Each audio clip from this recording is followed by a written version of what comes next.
lose control of themselves. Now this one could be positive or negative. You could get carried away and get really excited and not be able to control your excitement, and everybody can see that you're super excited. But it could also be negative. I think it's more often negative, and you can lose control of yourself and perhaps become violent or angry and get carried away. So both are possible, but it always means to lose control of yourself, of your emotions in some kind of way, where you're not able to hold them back. You're not able to restrain the emotions. And that's another good one that should be in feelings and emotions. Hold something back, which means restrain emotions. Restrain emotions, and that one's certainly in the book as well. Now, if you work yourself into a frenzy or you work yourself into a state, you get carried away and you get really upset. And it sounds like you're partly responsible for getting upset because you've allowed it to happen. You've worked yourself into a state. And so it's when you lose control of your restraint again. It's very similar to get carried away, but this one's only negative. It's rarely, I don't think it's ever positive. It's always when you lose control of yourself and get upset. So it's negative, this one. So you ought not to work yourself into a state. My dad used to work himself into a state whenever he was driving. I don't know why, but he used to get angry and get carried away and lose control. Okay, he used to let his anger run away with him when he was driving. Not all the time, just when he was driving. But when an emotion runs away with you, it means that you allow that emotion or feeling to completely take over your being. And it's the one thing that's controlling you at that moment. And so this could be positive or negative. You might say, I let my imagination run away with me when I was writing that poem, something like that. And it means that my imagination took control of me. It took over. Okay, it's quite a rare one, but it's still quite good. Come over somebody. We very often use this when an emotion takes over again. So very, very similar to the previous one. I was really, really sick recently. I actually vomited. I threw up, I yacked up, I barfed up. There's a load of phrasal verbs for vomit. But I actually vomited more or less in the middle of a class. Now, fortunately, I had said to the student just before I vomited, I don't know what's coming over me, but I feel really sick. I'm going to have to stop the class. And even a feeling like a feeling of nausea can come over you, but any other emotion or feeling can come over you as well. And so when an emotion or feeling comes over you, it takes over your entire being. And it's the one thing that is controlling you at that moment. Okay, and if you bottle up an emotion or a feeling, this is slightly different from hold something back, where you restrain your emotions, you hold them back, or you can keep them back as well, but usually hold them back. But when you bottle them up, you don't allow your feelings to be expressed, and they build up, and they build up, and they build up. And the idea is that, well, a lot of people say you shouldn't bottle up your feelings. Now, I don't know if that's necessarily good advice or bad advice, but when you bottle your emotions up, you don't allow them to be expressed. You don't let them out. I suppose that's what we say for when you do allow them to be expressed. Let something out. Yeah, you don't let the emotions out. You bottle them up, and eventually you might explode with anger. Yeah, because you've bottled up so much anger, it suddenly you let the anger comes over you. You let it run away with you, and you get carried away. Okay, so you notice that all these phrasal verbs are very similar, and they're all about losing control of your emotions. Okay, these ones are all about being good enough or strong enough for something. So when you're old enough, when you're perhaps 16 or 17, it's time to face up to your responsibilities. And that means be old enough, or be strong enough, or be mature enough to face up to responsibilities, to take responsibility. Okay?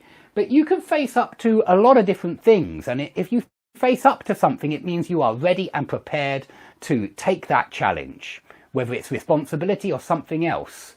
There are many different things you could face up to, but it always means you're mature enough, strong enough, responsible enough to take that challenge. Now, if something lives up to your expectations, then it reaches your expectations. it could also come up to your expectations or come up to your high standards. So I said I was going on holiday just a few seconds ago. So I hope that the hotel will live up to my expectations, and I hope that the food, because it's all inclusive, will come up to my very high standards. Okay? Now, if you stand up to somebody, for example, stand up to a bully, then you find the strength and the courage to face up to that person and to tell them that you're not going to get pushed around anymore. You're not going to get bossed around. You're not going to get bullied. You're not going to get picked on. A lot of good phrasal verbs for bully as well. So it's always good to stand up to bullies. Remember that you can stand up for someone as well, and that means you stand up on behalf of someone else. You stand up for that person. Now, if you feel up to going to work, I didn't feel up to working on Friday. I was so sick, it was unbelievable. I don't think I've ever been that sick, and I had to call off a couple of classes at the last minute, which I hate doing. I really do. So I didn't feel up to having the classes. I really couldn't. I had to go straight to bed after vomiting several times. And yeah, we could say I didn't feel up to working on that day. But you can also say be up to something, and that means be good enough to do something, be cut out for something. There's another one, forgot that one.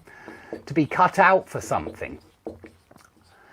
So if you say he's not cut out for teaching, he's not cut out for working in the classroom. I don't think I'm cut out for working in the classroom, by the way. I have tried it before. I did a few years in England, many years ago, in the classroom. And I've also done many classes in other countries as well. In Moscow, I've done loads of different classes.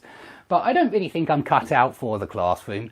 I hate classroom management. I hate trying to get people to sit down and work hard, that kind of thing. I'm not a leader really in that sense, and I don't like doing it, being honest. I don't like disciplining.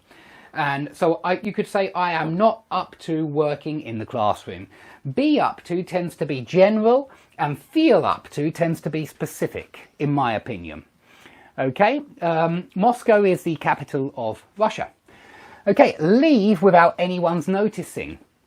If you sneak out of the room or creep out of the room, it means you leave without anyone noticing. It is that simple. And so if you're in a boring meeting, you might try to sneak out of the meeting early, but you could creep out of it as well. Sneak away or creep away or steal away means to leave quietly as well, but this one doesn't have an object. This one does have an object. So that's the main difference between those two. Best to leave questions to the end, guys, because I really can't. There are so many coming up. I can't read each one, unfortunately, but I will if you wait until I get down to about glance or peek and then put your question up. I will try to answer some at the end, and I'll try to sell you guys my book one more time. Okay, and if you spirit something away, this doesn't mean leave, actually. This means to steal something. It's weird that steal away means leave and spirit something away means steal. You could also spirit somebody away. I ought to point that out, in which case you're maybe kidnapping them, or maybe you're whisking somebody away. Now that's another one that's definitely in the book. Whisk somebody away on a romantic cruise, yeah? If you whisk your wife away on a romantic cruise, it sounds like you suddenly say, right, stop what you're doing, honey. We're going off on holiday. It's a surprise, you know, we're going on a cruise. And so you whisk her away. The idea is that you whisk her off her feet. You pick her up and you take her away. Hi, Otto, or Wagner. How are you doing? Good to see you. So yes, spirit something away would mean like steal. A thief could steal a painting away from the gallery, but he could also, a kidnapper could also spirit somebody away. Kidnappers don't usually whisk somebody away. There's a romantic element with whisk somebody away, but spirit somebody away could be used for abduction. Okay, last group is a very nice, simple group because it's at, but it's a way of looking. Now, remember that we say look at someone, and that will help you remember that all the other ways of looking are also at someone, okay? All of them are always at someone. So, you could leer at someone. Now, leer has a sexual element, and it's usually when guys are leering at girls, and maybe if they're wolf whistling, yeah, kind of or something like that. Yeah, if they're whistling at girls from a high building or shouting out lewd comments, leering is still a way of looking, but there's a